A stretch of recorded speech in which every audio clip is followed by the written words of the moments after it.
Fala galera, sejam todos muito bem-vindos a mais uma aula de História. E na aula de hoje nós vamos falar sobre o capítulo 14 e o capítulo 15 da nossa apostila, fechando aí essa apostila, beleza? Então corre lá, deixa um like aí embaixo no nosso vídeo e também deixa os comentários aí, caso você queira falar um pouco sobre o vídeo ou até mesmo também deixar uma sugestão ou uma dúvida, beleza? Então, vamos falar aqui sobre o capítulo 14 e o capítulo 15. Fiz um apanhado bacana aí para nós podermos trocar uma ideia sobre esse assunto, beleza? Sobre os regimes totalitários que aconteceram entre as guerras. Beleza. Primeiro nós temos que ter em mente o seguinte. Lá nos anos 20, né, após a Primeira Guerra Mundial, nos anos 20, os Estados Unidos ele se tornou uma grande potência mundial, exportando aí o seu estilo de vida e também auxiliando a Europa na sua reconstrução, porque a Europa estava totalmente destruída depois da Primeira Guerra Mundial. Os Estados Unidos ganharam muito dinheiro com a guerra e também no pós-guerra. Eles venderam muitas armas e também eles participaram do processo da reconstrução da Europa, emprestando dinheiro e também implantando lá as suas empresas para o trabalho de reconstrução. Venderam muitos produtos, ganharam muito dinheiro. Só que esse modelo de vida americana, né, esse ganho de dinheiro que os americanos fizeram aí nesse período do início do século XX, nós temos nesse período, em 1929, uma grande crise, onde a Europa já estava reconstruída e os Estados Unidos continuaram produzindo em larga escala. Beleza. A crise de 29 ela foi fundamental para o fortalecimento e crescimento de todas desses movimentos que nós vamos ver. Tanto a crise de 29 quanto também foi um resultado da Primeira Guerra Mundial. Como nós podemos ver também o caso, por exemplo, da Alemanha. Mas aqui, estou dando aqui um exemplo para vocês. Tá bom? Então, esses regimes que surgiram, esses movimentos mais radicais que surgiram, eles tiveram como base o nacionalismo exacerbado que existia dentro da Europa, como também o sentimento de revanchismo que surgiu também dentro da Europa a partir da Primeira Guerra Mundial, mas esses movimentos ganharam mais força e foram impulsionados a partir da crise de 29 e também da crise deixada pela Primeira Guerra Mundial. Gente, esses movimentos que surgiram, eles tiveram características semelhantes. Então, o movimento fascista ele tem por natureza alguns pontos que são norteadores, né? Como, por exemplo, o unipartidarismo, a abolição de todos os partidos e a manutenção de um único partido. Nós temos também o autoritarismo, né? Que nós vamos ver aqui depois o que é o autoritarismo e o que é o totalitarismo. São movimentos totalitários e também movimentos autoritários e também movimentos totalitários. Também tem como característica o militarismo, a ação das Forças Armadas para a coerção de pessoas contrárias a esse regime, contrárias a esses políticos. Anticomunismo, também um discurso totalmente contrário ao socialismo e ao comunismo. O nacionalismo, como eu já falei, o movimento nacionalista era muito forte, a ideia de uma nação forte, de um Estado forte, de um Estado centralizado, de um controle na mão de um líder. Tá? E também temos aqui o culto ao líder, o grande culto ao líder aqui, o culto ao líder, a imagem dessa pessoa que por algum motivo está ali no controle do Estado, ele passa a ser cultuado, tanto ele quanto também o partido. Um culto ao partido, à figura do líder, através também era utilizado com muita força a propaganda e o controle das mídias. Também tem uma outra característica que eu não coloquei aqui, que também está junto, né, com o autoritarismo, com o totalitarismo, que é o controle das liberdades individuais. O controle da mídia, o controle dos materiais de comunicação de massa. Beleza? Compreendido isso, esses pontos que são características principais que fizeram parte dos movimentos fascistas e também totalitários, autoritários dentro da Europa. Beleza? Então, vamos lá falar um pouco sobre o que é totalitarismo e o que é autoritarismo. O autoritarismo, embora tenha todas essas características, e o totalitarismo também, eles se destacam por alguns pontos. Por exemplo, o autoritarismo, ele é caracterizado pelo Estado centralizado, assim como o totalitarismo também, mas ele tem um ponto aqui principal. Ó, ele permite pouca liberdade, ou ele dá uma sensação de liberdade. Um exemplo é o período militar no Brasil. No período militar era permitido aí 2 partidos, né? E um a favor e um contra, dando aí um ar de democracia, um ar de liberdade, mesmo que isso aconteça somente no discurso, tá bom? Isso aqui só acontece no discurso. Teoricamente, eles têm o controle do Estado, das mídias, ele tem o controle dos sindicatos, tem o controle das empresas, tá bom?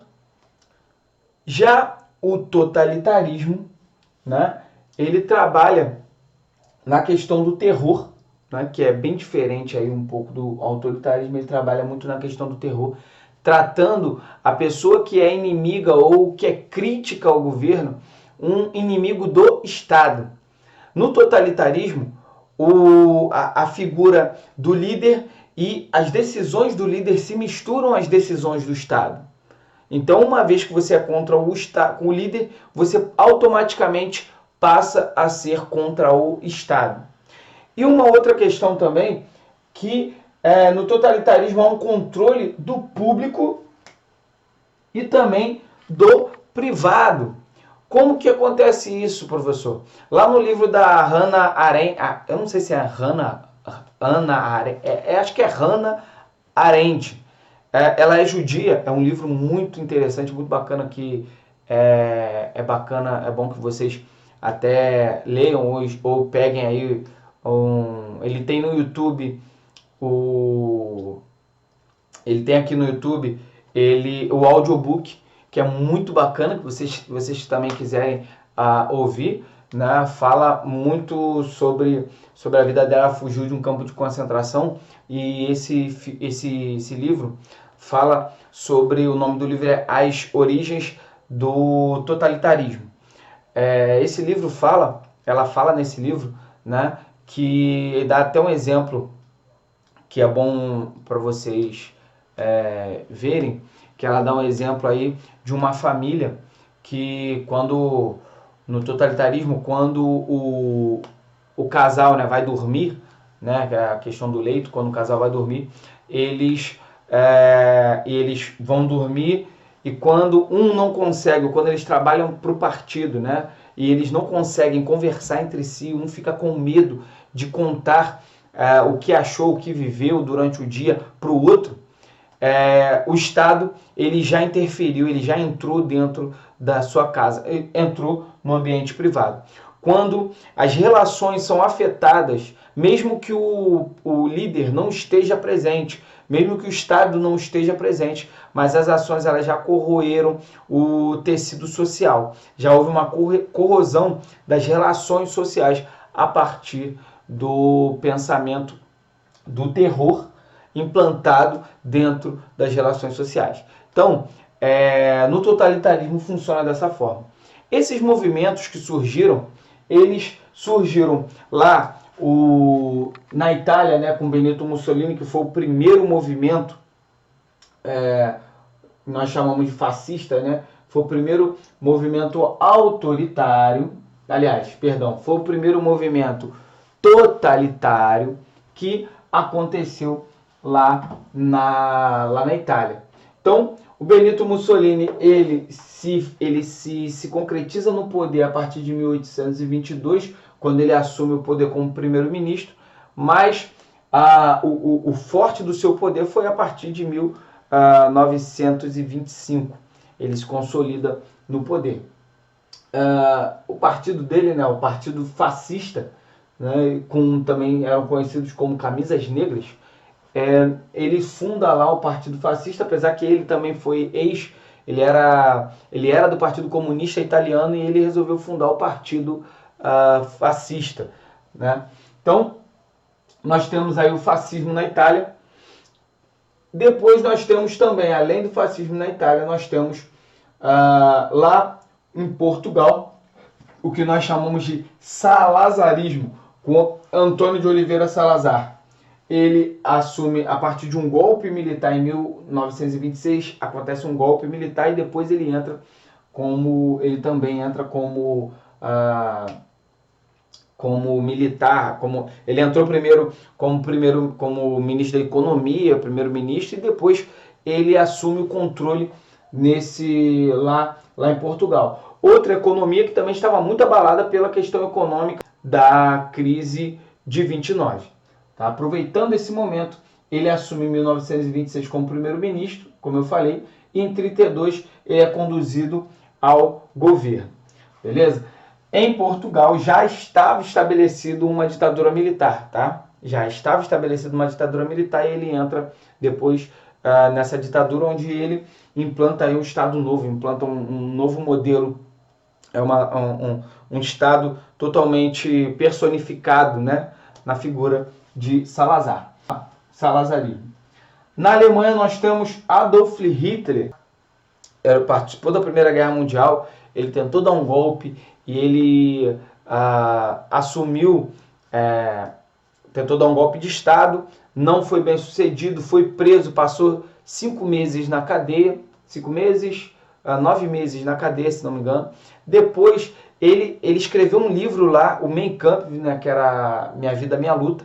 A partir daí ele ganha destaque no cenário nacional alemão, culpa os judeus pela crise, né, e ele dita também ele dá algumas ideias e fala sobre como tirar a Alemanha da crise. A Alemanha que estava fundada numa grande crise econômica, uma hiperinflação, uma grande miséria, tendo que pagar a dívida ainda a dívida da Primeira Guerra Mundial para os vencedores. Seu exército foi diminuído, eles sofriam ainda com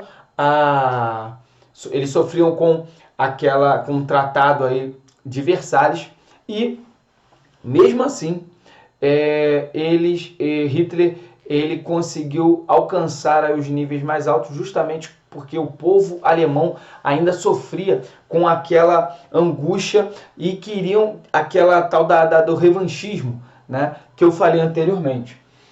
E ele assume em 1933 o poder, e nós temos lá na Alemanha o nazismo, que era um regime totalmente totalitário, tá bom? E o nazismo, Hitler ele conduz a Alemanha para a Segunda Guerra Mundial, para tentar resolver ainda problemas que não estavam bem resolvidos da Primeira Guerra Mundial, e ele foi responsável aí por uma morte de 6 milhões de judeus, entre também muitos negros, estrangeiros, ciganos, homossexuais, enfim. Hitler matou muita gente, não somente na guerra, mas também por perseguição ideológica, política e também social. Beleza? Então, vamos lá.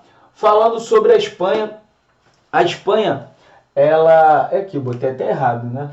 A Espanha ela é um caso à parte, porque houve uma grande guerra civil dentro da Espanha.